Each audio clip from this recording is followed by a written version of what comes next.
Okay, we are live. We're going to test sound here, and we're going to ask you to sit back and answer this question as it comes scrolling on the screen here at LinkedIn Live.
All right. Welcome, everybody. So nice to have you here. We have quite a crew of folks from all over the world, as well as a few folks from here in the U.S. Hi, Kathleen from Jacksonville, Florida. We have people from France. We have India represented. A couple folks from Brazil today. That's outstanding. Turkey, Vietnam, UK. Wow. Where are all the local Americans here? But I'm glad to see my many friends and followers from outside the U.S. are getting the value out of these LinkedIn Live sessions with experts. This is called office hours. And I love this format because it allows you, people who look at the content and take the courses of mine here on LinkedIn Learning, as well as from many other authors, and have a way to connect with us and ask questions and in real time. So I'm happy to have you. Today, I have interesting questions for you that I want to pose first, and it goes like this. Have you reached your creative peak? Oh my God. Let me adjust my screen here just a little bit. So, when you think about your ability to be creative, and you think about your point of your life, why is this question relevant? What does this even mean, first of all? And when we think about, what this means, how do we know? How do we know you've reached your creative peak? And more importantly, what the heck can you do about it? So it's a vexing question, right? And I want you to look at it and think about it seriously. I want to talk about a little bit about that, how you would actually know if you've reached your creative peak. Well, here's what caught my eye was a study that was done by a guy from the Netherlands, Philip Hans Frances of the Erasmus School of Economics. And he did a very interesting study. He looked at some of the most famous painters in the world, 221 famous painters between the years 1800 and 2004. And essentially what he did is looked at their careers and looked at the point in time when they produced their most valuable work, arguably their most creative work, meaning the one that sold for the most, because it was obviously judged in the market anyway as being the most creative. So one painter might have produced their most valuable work when they were 50, another one when they're 47, 30, 60, 80, and so on. And when he looked at all these famous painters, what's surprising is that the most valued work, stuck here, the most valued work occurred on average at 42 years of age. Okay, so what's the significance of that?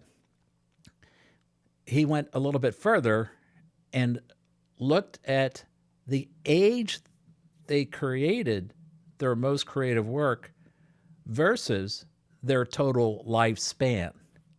In other words, each creative person died at a different age, and they produced their creative work at a different age.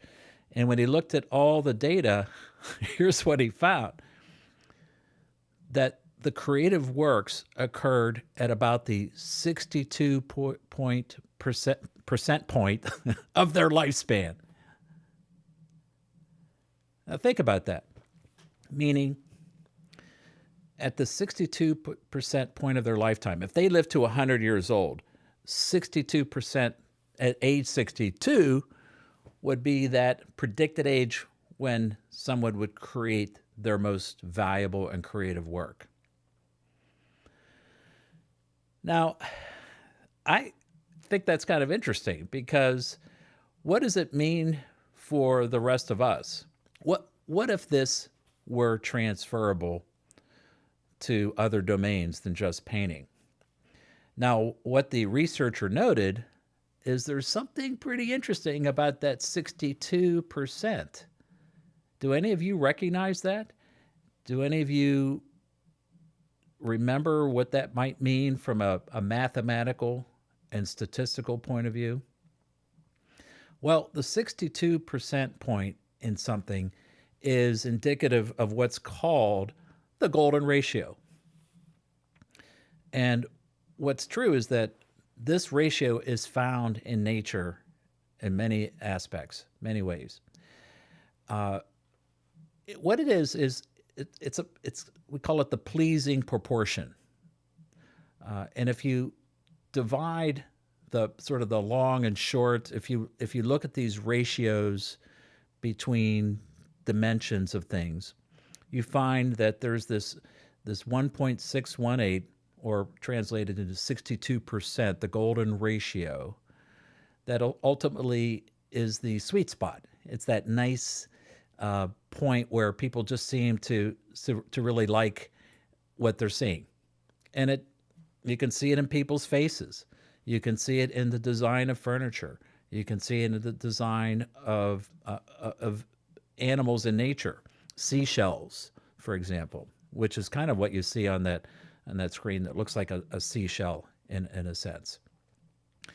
And what I like about that is that this isn't just something that occurs, on seashells and a few other things. I mean, this is a very prevalent pattern, a ratio that appears in mathematics, geometry, design, theology.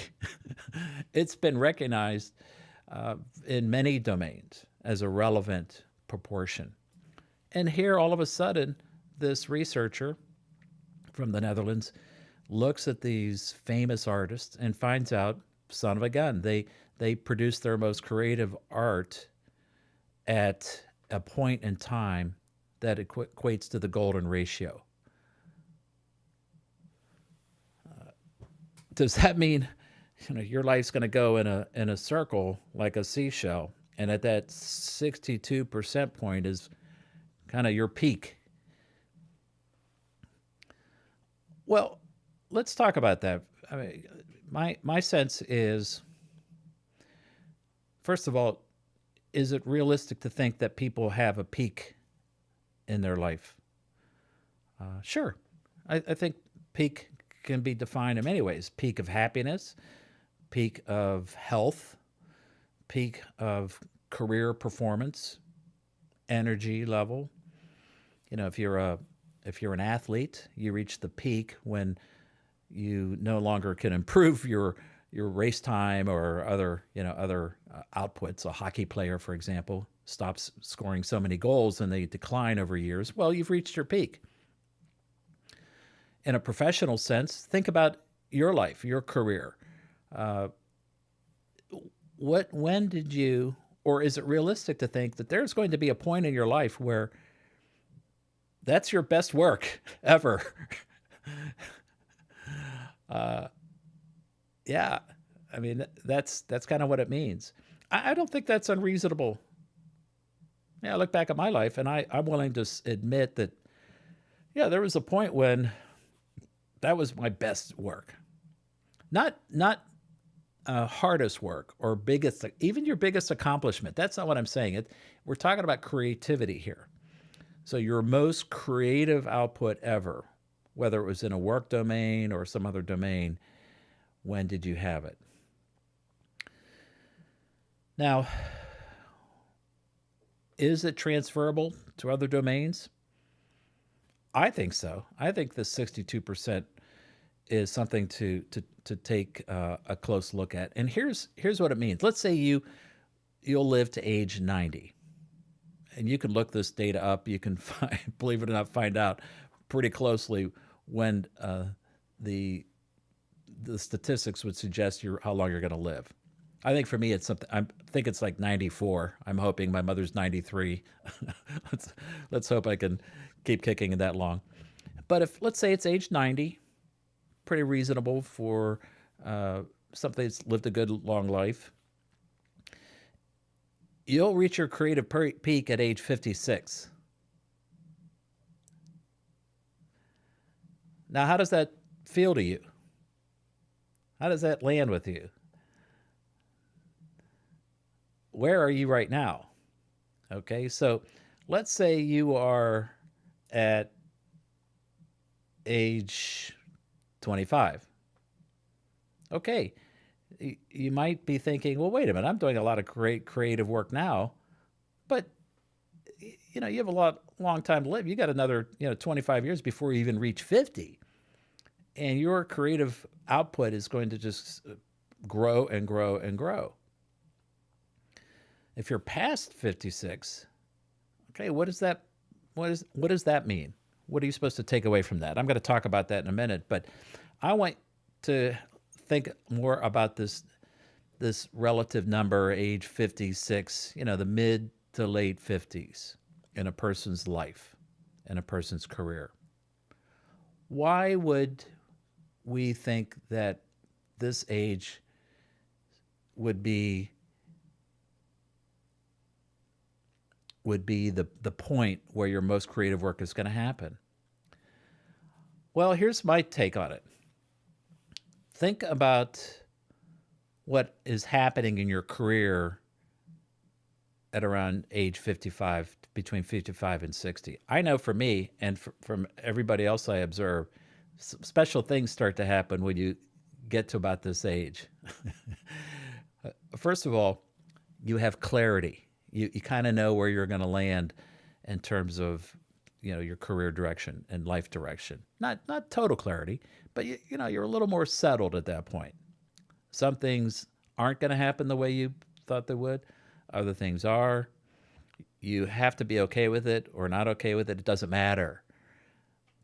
But at this point, you also are a little more confident in your voice, a little more, sort of gregarious or less risk adverse. You're riskier riskier minded in terms of what you're willing to say to the organization. You don't care as much. You can let it all hang out. The critics be damned, right? I'm just going to speak my mind. And it's an age when you've accumulated a great deal of knowledge. You've accumulated a great deal of experience. You've had a lot of training, a lot of interaction. You've had time to mature, to really become this peak performer. And I have to look at one of the comments from Julene Sinclair. I think Julene's joining us from New York. And she said, it could be disheartening depending on your age. You're right. I can't argue that. It can be a little disheartening. If you're at the low end, you think, well, wait a minute, I've got to wait that long before I do my best work. And if you're over, like, oh my God, I can't produce anything more. It's over. So, yeah, Julene, I get that. That's why I think it's a relevant question. And so stop and think about your own life and imagine what's happening at around age 56. I think you'd agree. That's a magical moment. You still have productive work years. You have really put in a great deal of experience on the map. Thank you, Julene. She's from the UK, not New York. My apologies. You have so much to offer an organization, and you're probably doing your best work. But then at some point, it is over. Career-wise, you start kicking back a little bit, maybe relaxing a little bit. You maybe don't roll the dice as much as you needed to. I don't know. I kind of like the premise of this. Could this creative peak golden ratio apply to us? Now,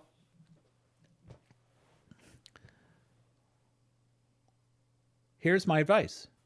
If you have reached the creative peak, and mind you, one thing I didn't talk about is, this may vary in specific domains. Like in mathematics, for example, they say you better reach your creative work, your best work in your 30s, or you're never going to make it. In some domains, like if you're a priest, maybe you don't do your best work until you're in your 60s and 70s. But on average, this feels about right to me from a business career. I don't know. It does. So if you've reached it, well, think about, what do you do at this point? The question is, do you want to continue to be creative? Do you want to continue to peak out? I know I do. I practice it all the time. So there are other methods out there. And if you're a regular listener of my podcast or you follow me here on LinkedIn Learning, you know that I am a big proponent of structured creativity methods that can improve your creative output no matter where you're starting from in the creativity scale. Hey, it's not too late. I have taught this method to people in their 60s, 70s, even 80s, as well as people in their, you know, third, fourth grade, and everybody in between. Now, here's a comment from Steven Fernandez Torres. He says, I'm thinking of Madonna, whose best work, Ray of Light, she made it when she was 40. Yeah, that was, now, according to critics, Stephen, what I would tell you was, what about record sales? I would look at any musical artist, like I've been following the Beatles a lot lately. When did they write the songs that have sold the most over history? That to me would be the creative peak. I bet for the Beatles it's young too. I mean, they really broke up in the band in their 20s. If you think about it, many of them went on to have solo careers. So if you're in the post 56 zone like me, don't fret. You can have a very productive and creative life, but it's going to take new skills. Don't continue to try to do new things with old skills. Update your skills. That applies to a lot of things too. Cooking, if you're still making that same old recipe from 30 years ago, who cares, right?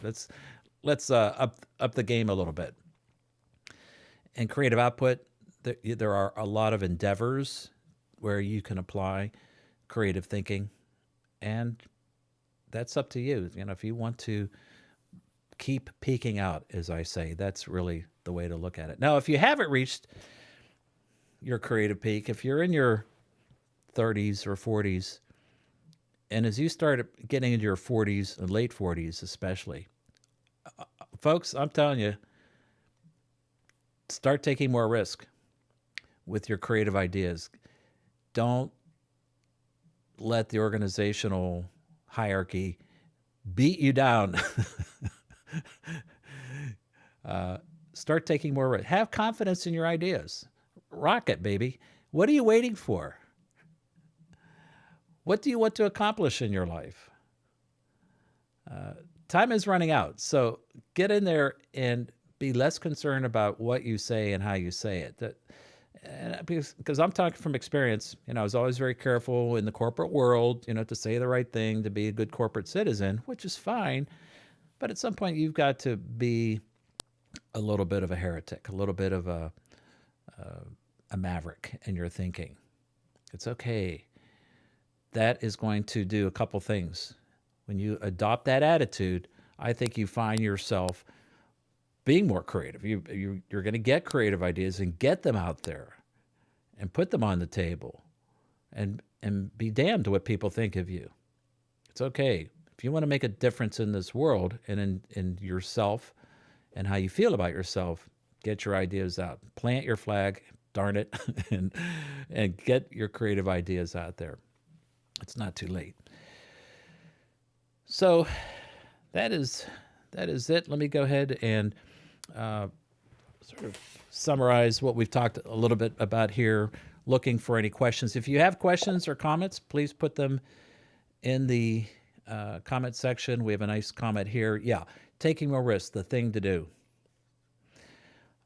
Now, you will meet resistance. Don't get me wrong. I'm not saying that just taking more risk and being more confident means people are going to all of a sudden roll over and just adopt all your ideas, your creative ideas. No, you're going to get more resistance. If you don't get resistance, something's wrong. Use resistance as a metric to tell you you're doing something right. At previous LinkedIn Live office hours, I did an episode on overcoming resistance to your ideas, and it's a nice topic. I've got a podcast on it too if you want to go back and listen to it. Resistance can be understood, characterized. Become a good understander of resistance and how to embrace it. I think that's part of that becoming more mature, that you don't take it personally and you look at criticism as a way to strengthen your ideas. Be willing to adopt input and get even more creative by using that input from people. See resistance as input. And Julene here, I love the resistance test. Yeah, resistance and creativity go hand in hand. Something isn't really creative unless at least it beats some resistance, right? So when I talked about what could you do in terms of methods, if you're new to me, haven't seen me before or heard what I talk about, I'm a big believer in a method of structured creativity called systematic inventive thinking. And all it is, it's a method based on patterns.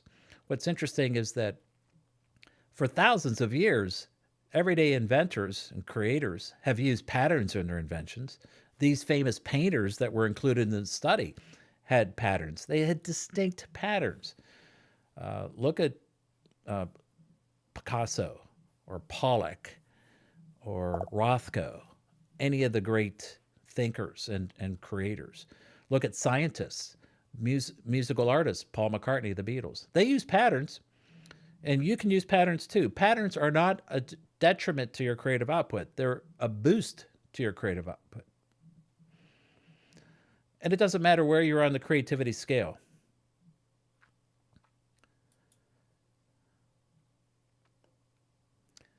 So take a look at creative thinking in a structured way. What could you do? You'll be surprised and pleased how durable it is and how it can be applied across different parts of your life.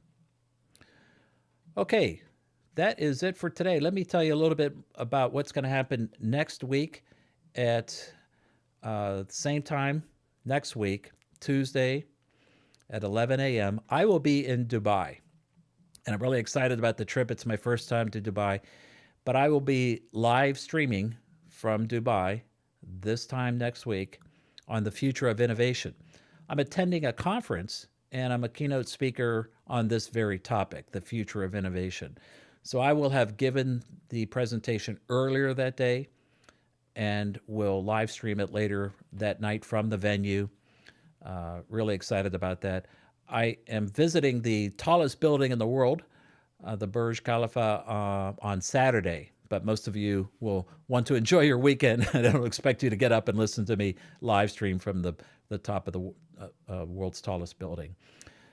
That's for sure. So please join me next week. I think it's going to be a nice look at the future of innovation, what that means, and I'm going to share my keynote with you that day and the comments that I get from my colleagues who are attending this conference.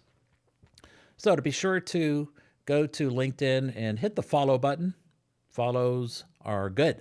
They're a good thing, and they allow you to get be aware of things that I'm doing here on the channel. You can also find these broadcasts over on YouTube. These are simulcast over there. And be sure to check out the podcast, Creativity Inside the Box, all about how you can use your brain in different ways to be a more creative person. All right. Thank you, everybody. Have a great rest of your week. Appreciate you joining me, and I hope to see you again next Tuesday at 11 o'clock Eastern Time. Bye for now.